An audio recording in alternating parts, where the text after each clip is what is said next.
Well, okay. So that's what you call a serving suggestion.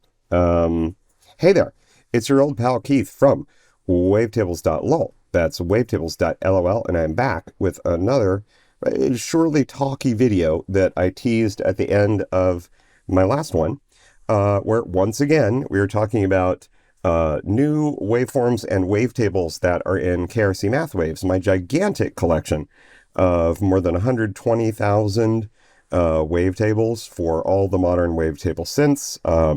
If you've watched my videos before, you've heard this spiel 100 times, and so I'm going to cut it shorter. What you just heard are some variations on basic synthesis waveforms, which I've incorporated into the KRC Mathwaves collection. Having tackled a whole bunch of unusual, underheard, and maybe never before heard waveforms. I'm going back to basics a little bit, and tackling some, maybe you could call them utility waveforms, but also some new things like these guys over here, which I call the shark waveforms because they're like shark fin waveforms, but also your standard fare like sawtooths and pulses and square waves and stuff like that. And so ultimately, what we're really talking about today is variations on the triangle wave.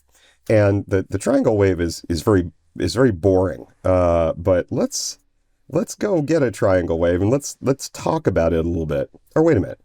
Let's not go to a triangle wave yet. Let's talk about our friend the sawtooth wave, who is kind of a variation on the triangle wave, and we'll get there. Let me go to one of my other patches here. Let's find our saws. Where's our saw patch? Now, in the original Mathwaves collection, in Mathwaves Volume 1, you will find variations on various sawtooth waves with different slopes.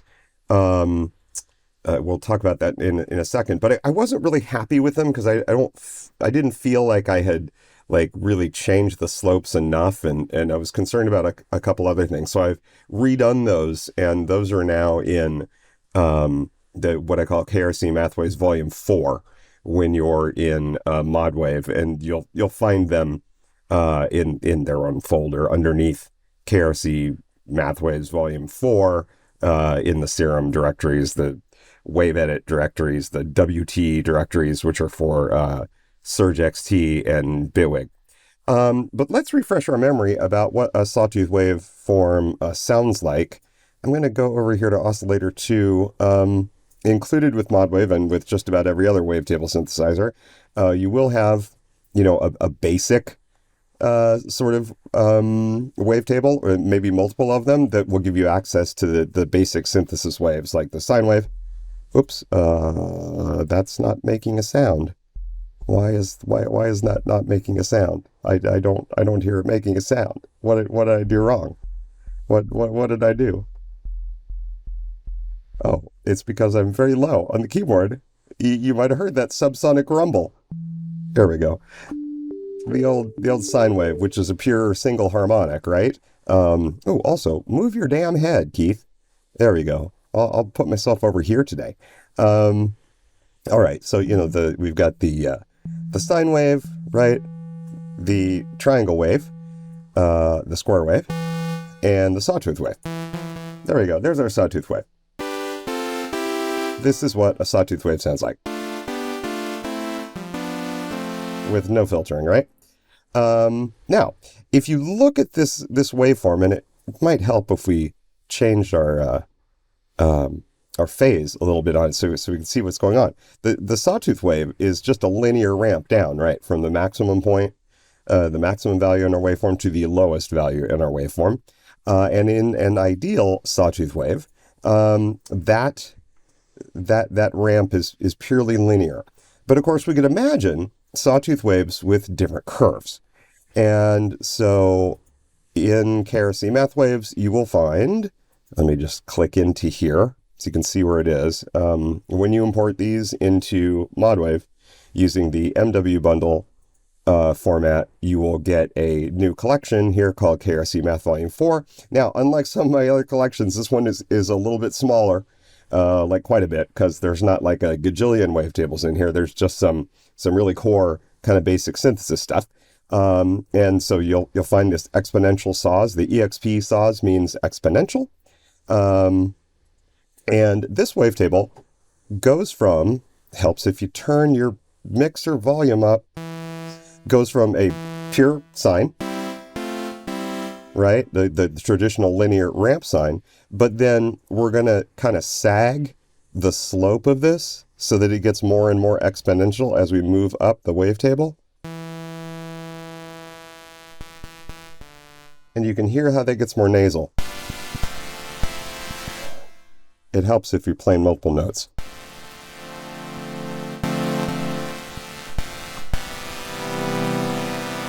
Now, these kind of subtle variations in a sawtooth can actually add a lot to its character.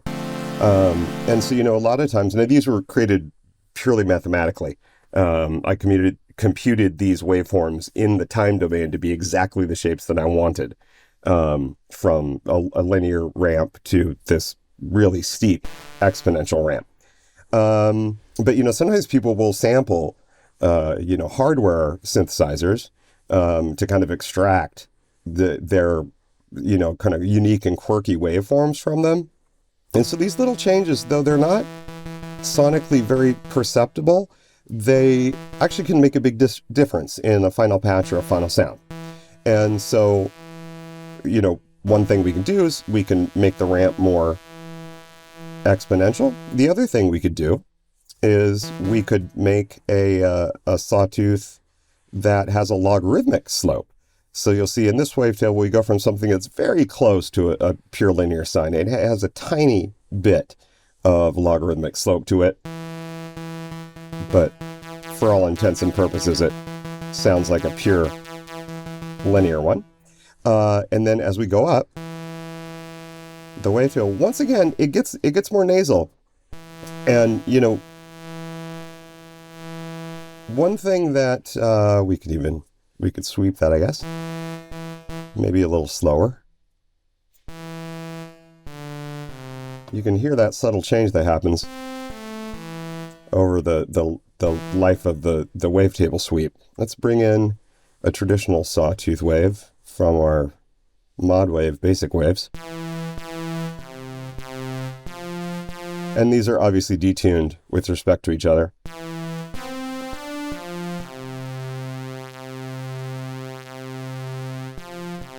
You can see that makes a subtle difference. And then if we were to bring in our filter cutoff and resonance, let's take the envelope off of, so those are two basically linear saws. And there is a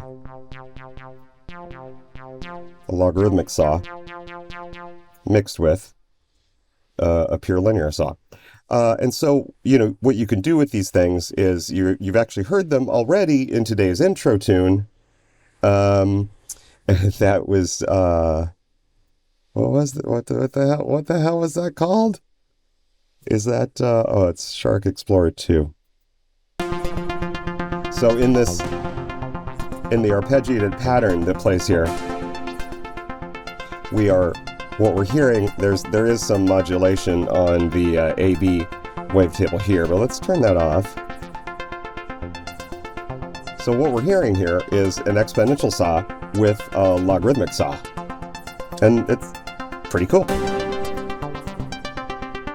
And if we were to adjust these so that they're both linear, I think you'll probably be able to hear a little bit of the difference.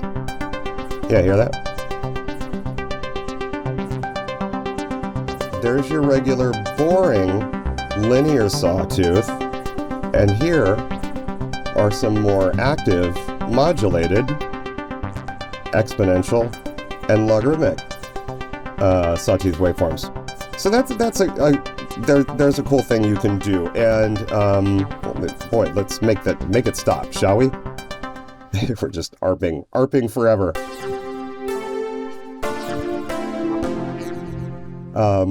There's a lot of different new things you can do, and these tiny changes actually contribute some differences that you might usually associate with filtering. And so using these different like saw shapes with different ramps on them can actually give your filtered your final patch a different sound. And sometimes they're kind of juicy, and we'll get to a little more juiciness a little later. Okay, so you've got exponential, you've got logarithmic sawtooth waves. There's also there's another kind of shape that we could do. Let's go look at this one. Let's see. We've got os2 down. Yeah.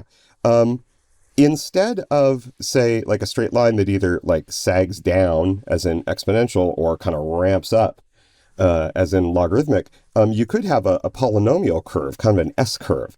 And so here's a sine wave, a sawtooth wave that has different steepnesses of S curves on it. And you can hear that it's quite different from a purely linear ramp, a sawtooth wave. And if we were to sweep that, let's go a little slower. It's like a very gentle filter. Another interesting thing is like in modwave. Modwave. When you're in modwave, you've got these like modifiers that can be applied to the wavetable. So, we could just look at the odd harmonics. And so, now we've got like this kind of gently filtering square wave, essentially. It only has the odd harmonics. Even harmonics look like this. And that's kind of a cool waveform in itself, right?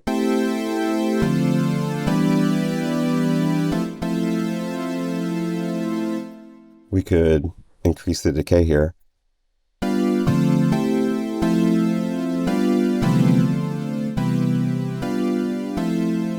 There's like this very gentle timbral motion, even though we don't have our filter engaged.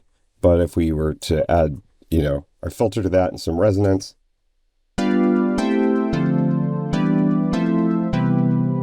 And in this case, let's see, I guess we have multiple voices on here, so we're using unison 3 with the detuned of 9. Oh wait, were we really? I guess we are.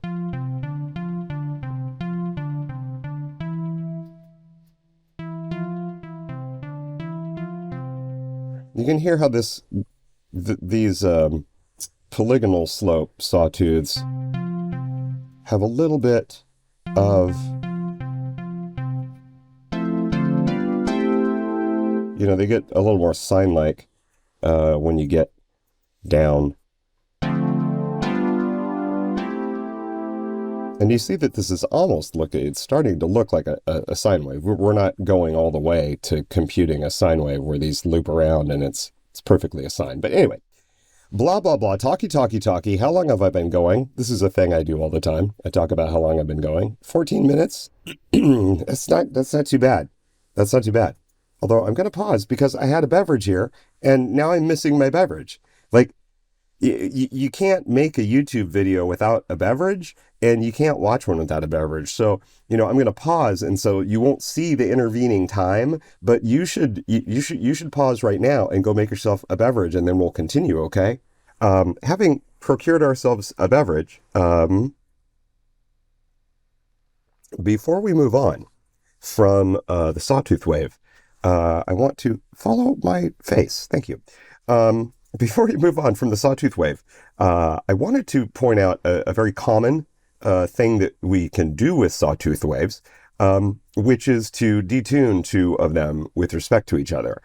This has a very specific sound, and so what I've done is I've taken my Sawtooth Variations poly patch here, and instead of just having one oscillator as we were listening to, I've brought in a second one, and we're actually sweeping this wavetable in the opposite direction. And we've detuned them with respect to each other by 5 cents here each. So this is a technique that's, used in pad things and even in basses sometimes, right? It's a very, very common technique, but I wanted to just have you listen to it for a moment. because the sound is going to come back.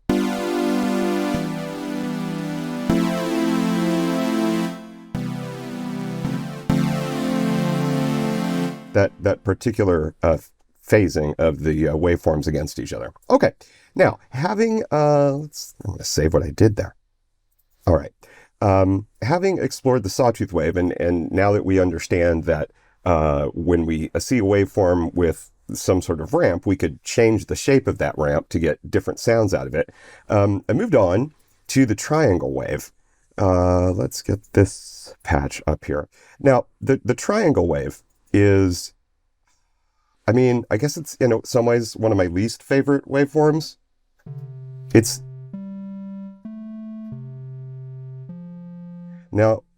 it's boring, right? It's like there's not much for, say, a filter to grab onto.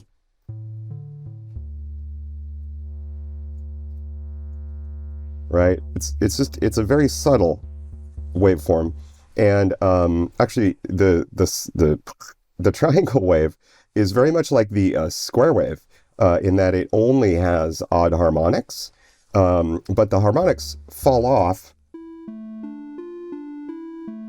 They fall off in a different relationship, whereas the square wave, the harmonics fall off in a 1/n relationship. In the triangle wave, they fall off much quicker in a 1/n squared relationship to the harmonic number. Okay, so a triangle wave, right, is a waveform that goes from the minimum to the maximum at the halfway point, and then goes back from the maximum to the minimum. And so you can see that it sort of looks like a triangle. And so to make the triangle wave more interesting, here is a wavetable where we have changed the slope of those two curves exponentially. And so we can hear what it sounds like now. Let's take our cutoff up. Now that's a little more interesting, right?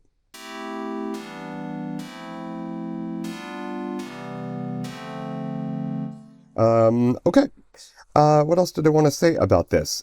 Just like we can change the slopes exponentially. Maybe we'll take our envelope off or change it a little bit. Let's see.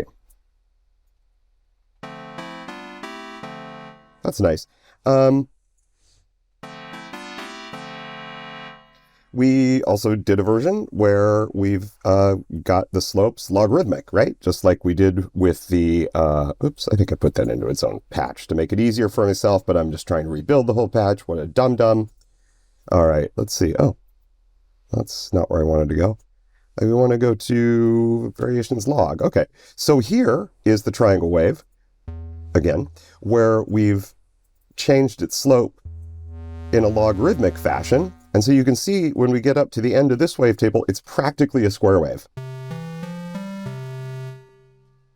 All right. And here's how that sounds swept.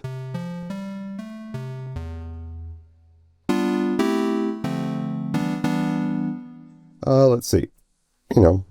There's a lot, at the upper end of this wavetable for a filter to grab onto, right? So we'll probably hear something. Cool. All right. Now, it had occurred to me after this, there's one more variation here. I did again, a polynomial change to the triangle wave. Polynomial curves for the slopes of our waveform. And it's interesting here that now at this point, we're starting to get, more Sawtooth-like sound, right?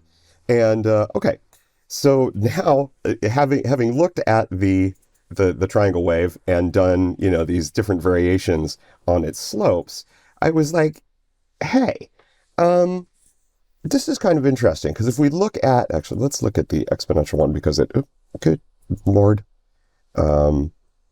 because the triangle wave here at the bottom is truly a triangle wave, or at least it's almost a perfect triangle wave.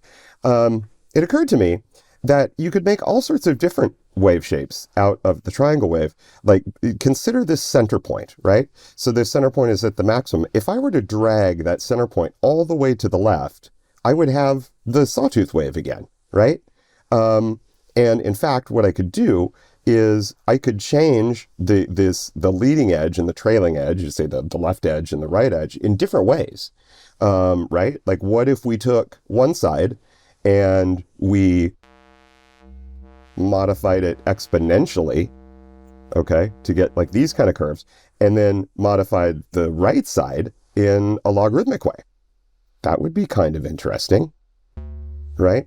And so that created, let's see, do I actually have a triangle? I think I'm just going to hybrid tries. I don't think I do.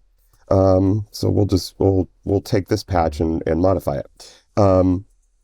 What this led to, let's see, we'll go into KRC Math Volume 4, which is where you'll find all these things. It led me to create these hybrid triangle waveforms. Let's look at a few of these. So here's one where you see the right slope of the triangle wave is being modified logarithmically, and the left slope is being modified in a exponential way. And so here's what this sounds like.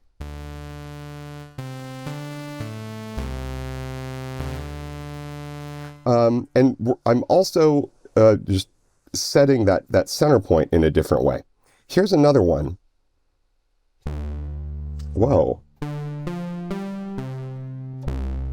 So you can see that, or you can possibly see that, there we go. You can start to see that here.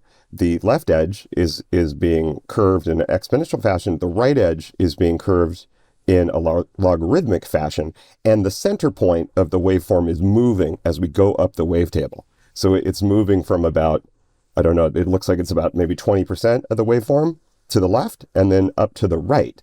And so this creates, well, one, a really interesting looking waveform, right? But also a really interesting sounding waveform.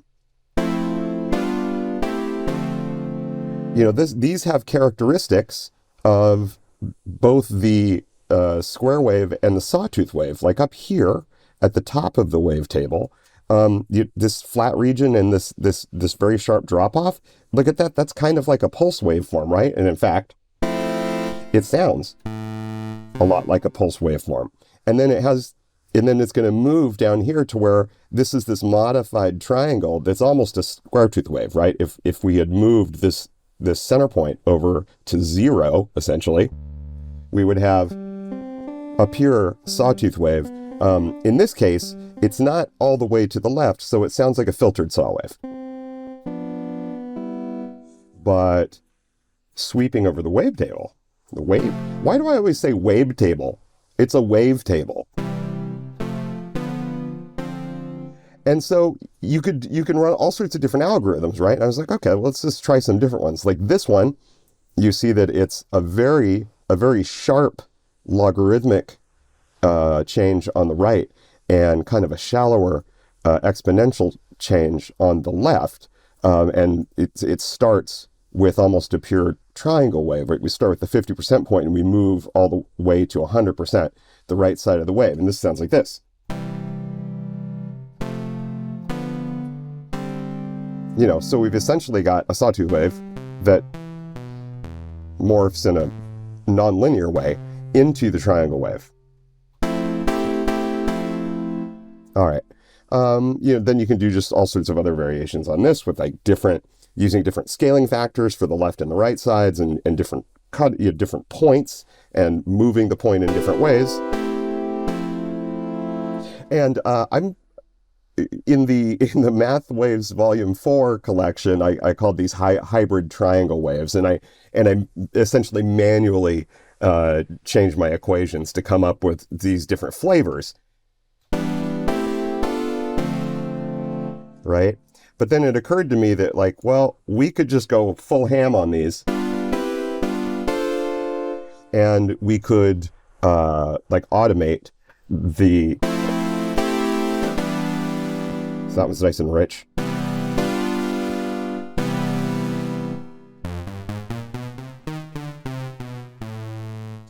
We could automate, picking the cutoff point. We could randomize it. We could go between, any two,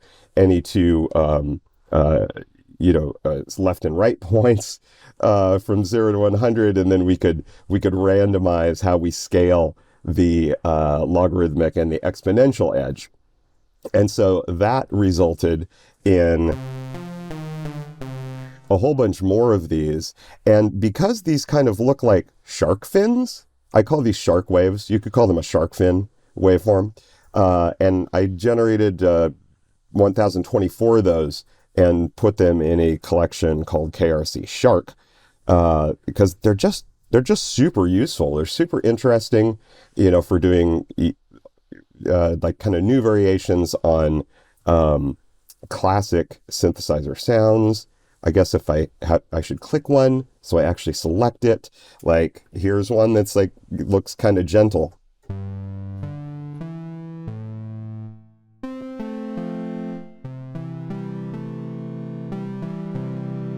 But then, because we're randomizing all these different factors,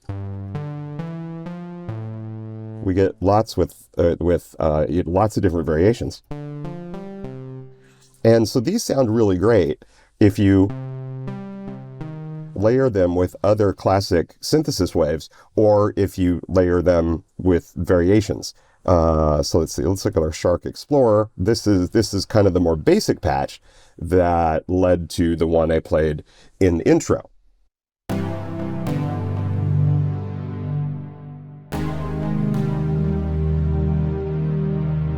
Like, that's super nice, right?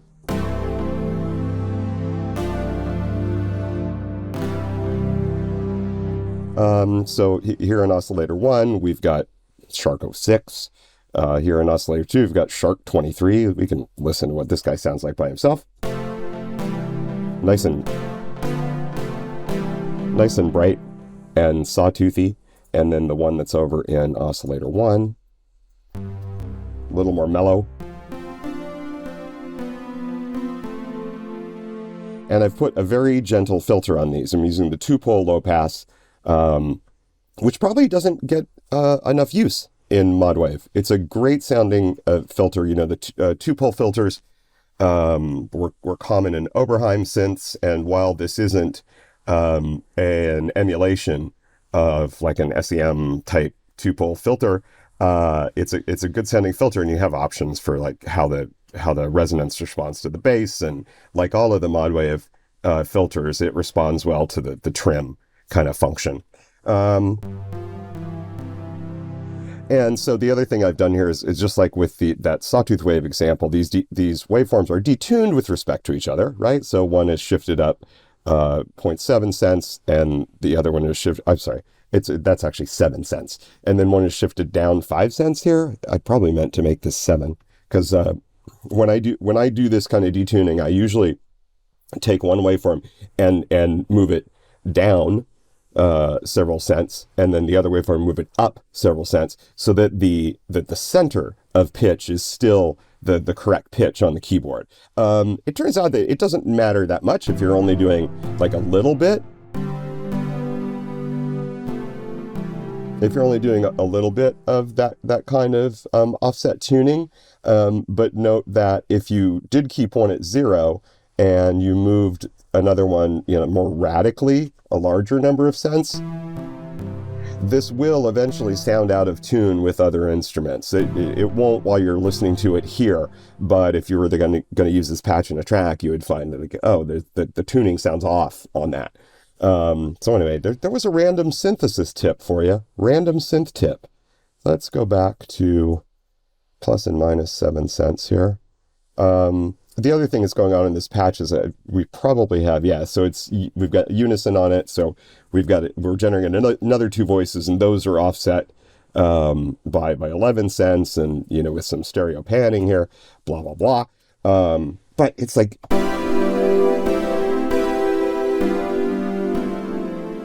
it's so great. And then you can just go through and you can, just kind of pick different ones of these, and you will get like just kind of amazing variations on on that kind of patch. You know, if we move the cutoff, you know, so you could do plucks with these, you could do pads, all sorts of interesting things. And it's nice to have an alternative, you know, to a square or a sawtooth wave. And there you go. Okay. There's just a lot to explore here. You heard the intro patch. Let's see, is it this one? Whoops, no, it's not that one. Shark Explorer 2.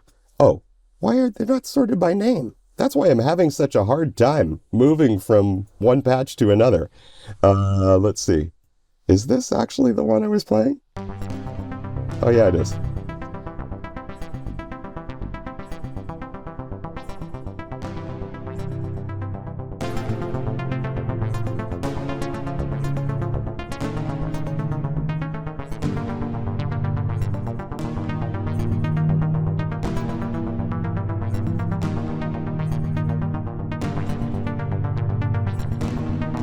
The fat fingers.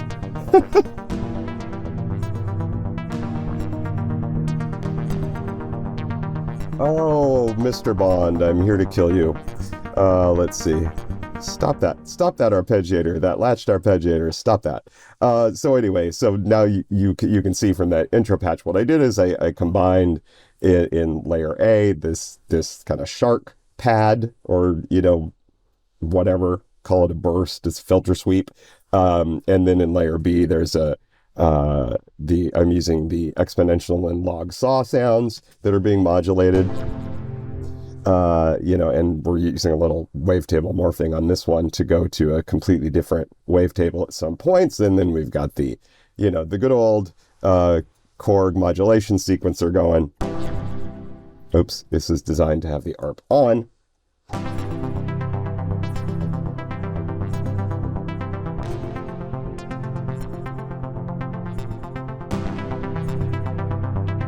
Anyway, lots of fun to be had there. Okay, there is another waveform that we want to talk about. Let's talk about square and pulse waves. And why did I not name this something that I would look for, right? Where's my pulse? I thought I had a pulse. I thought I had a PWM. What's going on? What's happening? I'm going to have to edit this, aren't I? You know, I say that all the time, and then I never actually edit anything. There's totally some PWMs in here. Maybe I didn't tag them right. There it is. Oh, yeah. It's in a different collection. Okay. What a dum-dum. All right. Okay.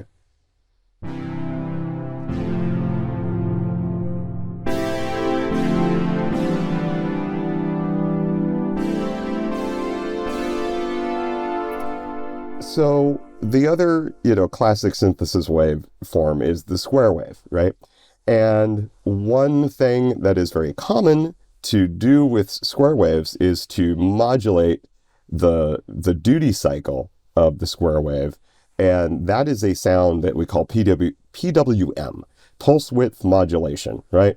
Let's talk about how a square wave works. Let's take off our, there we go. We'll take off our PWMing, as it were, on oscillator 1. Let's also disable that on oscillator 2. And so these waveforms, or wavetables, are PWM wavetables. So in the center point, let's turn down oscillator 2. And let's turn up our filter cutoff. This is what we call the square wave. So it's a special case of the pulse wave with a 50% duty cycle. Duty cycle means that it goes from this straight line high, the maximum value, to the low value at the 50% point. And as we modulate that duty cycle, we get something that sounds much more sawtooth-like.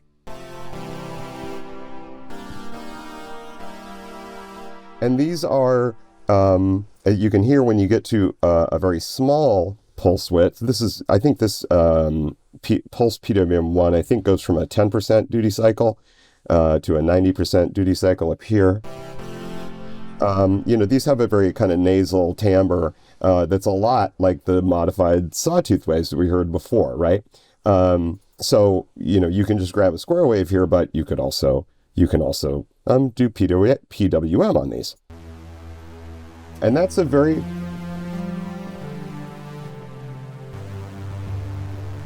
specific sound, right? Let's, what is that being modulated by? OS1?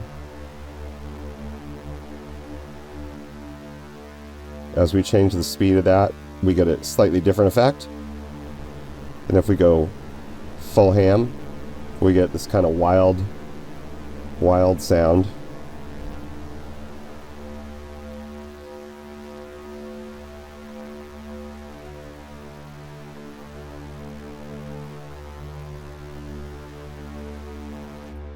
And then again, if we were to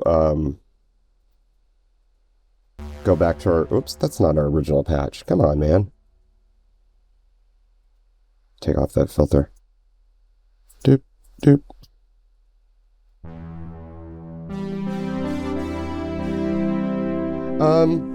Okay. I mean, you're probably familiar with pulse width modulation, but there you go. There are some other versions in variations on this in Math Volume 4. So that we looked at Pulse PWM 1 and 2.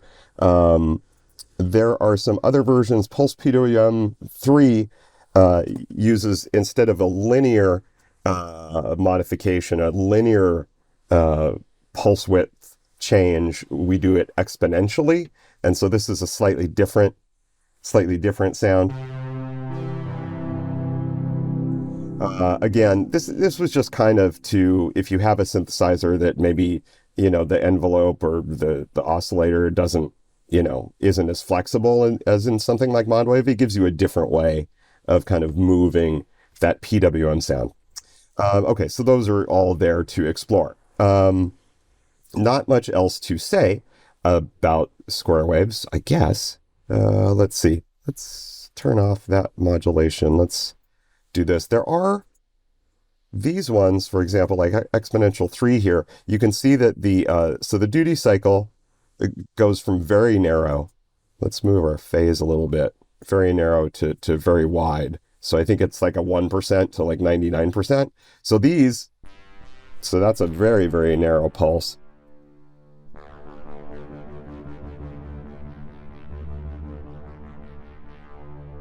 Wow, I'm making pulse wave wow face. So again, these are useful, right, anywhere that you might use a square wave. It's just nice to have pulse waves right where you need them. Okay, I did want to go back to, there's an interesting thing. If you want to learn more about the PWM wave, which is, again, this, such a very specific sound. Now, the reason, actually, that PWM is included on a lot of, analog oscillators is that in a monosynth, it kind of gives you two oscillators at once. If you listen to the sound,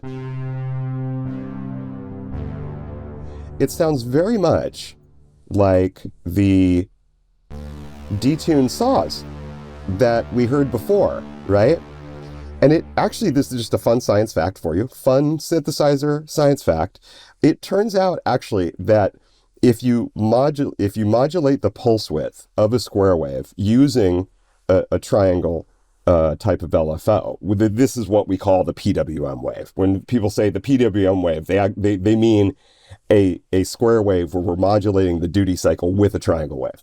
This very specific modulation actually creates two Sawtooth waves. It really does. And there's a great article from many years back from Sound on Sound magazine where the author is actually talking about how you could use, say, sample-based synths to create PWM. And it turns out that like all you need to do that is an upward going saw and a downward going saw, and then you modulate their pitch in a very specific way. It's a super interesting article, and it doesn't really look at the mathematics of why this happens, but it takes kind of a more visual approach. And there's lots of great diagrams that actually prove that when you do this to a square tooth wave, you really do wind up with two sawtooth waves, but they're detuned in a very specific way against each other. And so actually, following along with that, I actually made a perfectly PWM sounding patch in wave state, which is of course a sample-based synthesizer. Super interesting stuff. Anyway, I guess that's all I really wanted to show for today. Like and subscribe. Go get KRC Mathwaves, www.wavetables.lol. It's usually $29. It's still on special for a couple of days. There's an offer. I will have a coupon code, discount code link in the description. Maybe we'll link to that SOS article, stuff like that. Hey, happy wavetabling. Happy synthesizing. Okay, ta-ta for now.